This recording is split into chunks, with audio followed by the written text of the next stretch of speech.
conhece você. Eu vi você com o Barba te abraçando muito naquele dia que teve a prisão, que ficou transmitindo e tal.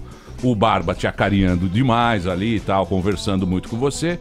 E você é um cara que a gente tá conhecendo agora. Como é que você entrou na política? Conta um pouco da tua história pra gente saber quem é o Guilherme Boulos. Primeiro, boa tarde, Emílio. E o Meirelles também gosta muito de você, que eu quero... É recíproco. Claro. Boa tarde, Emílio. Boa tarde, toda a bancada. Boa tarde a quem tá nos ouvindo, o Pânico na Jovem Pan.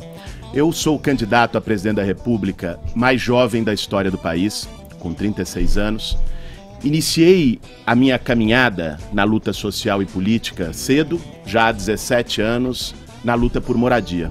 Como você mostrou na tua apresentação, eu venho de uma família de classe média aqui de São Paulo, meus pais são médicos, mas logo cedo tive o despertar e a capacidade de me indignar com as injustiças profundas do nosso país. Nosso país é um país muito desigual. E fui, com 19 anos de idade, morar numa ocupação de sem-teto, em Osasco, aqui na região metropolitana.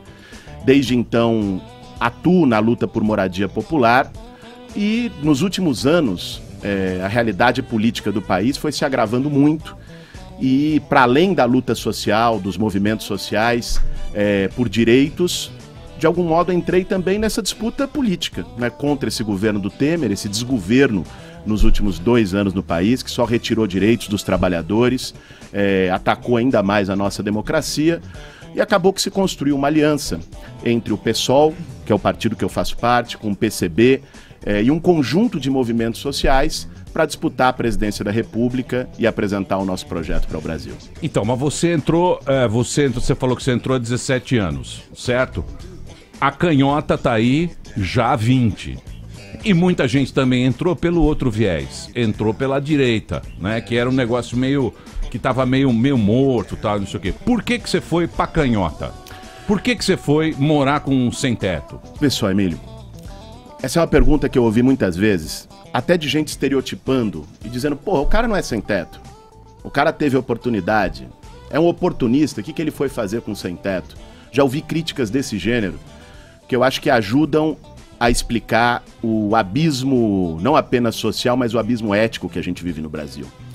As pessoas se acostumaram a andar pela calçada, ver alguém sem teto, ver alguém largado, com fome, com frio, e passar reto, como se fosse invisível.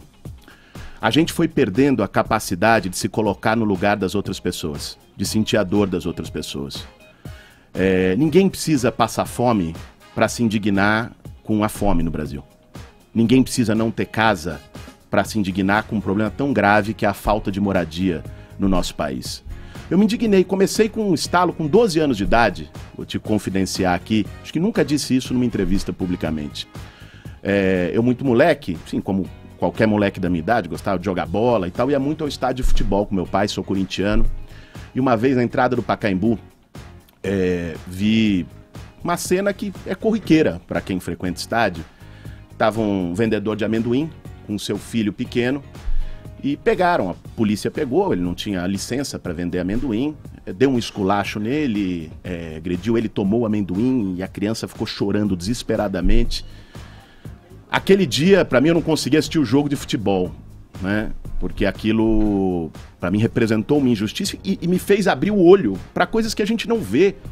Porque tem uma parte da sociedade brasileira e das injustiças que, embora esteja em toda esquina, se tornou invisível. A gente perdeu a capacidade de se solidarizar. Isso é parte da crise que a gente vive no Brasil.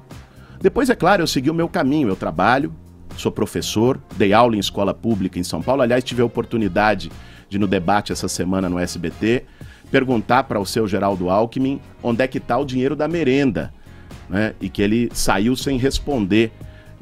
Até agora, parece que vocês perguntaram aqui quando ele veio também. Eu não sei se ele respondeu aqui. Não, ele é político, né? Pra mim. Não vem não, Amandinha, você é canhota, você fica na sua. Você que tá apoiando o Maurício Meirelles. O Alckmin, ele respondeu quando o senhor teve essa treta com ele no debate, que o senhor é desocupado, que é uma alegação que o Henrique Meirelles também deu quando o senhor disse que ia taxar o Meirelles. O que o senhor responde em relação a isso? Felipe, O senhor já foi professor, né? Claro, Mas às vezes as pessoas não sabem quais são as Dei aula em outras... escola pública, na Escola Maria Auxiliadora, em Budas Artes, na região metropolitana de São Paulo, aula de filosofia, que é na área que eu me formei. Depois fiz mestrado em psiquiatria, me formei também em psicanálise, atuei na área. Dei aula durante alguns anos numa escola de especialização em psicanálise até o ano passado.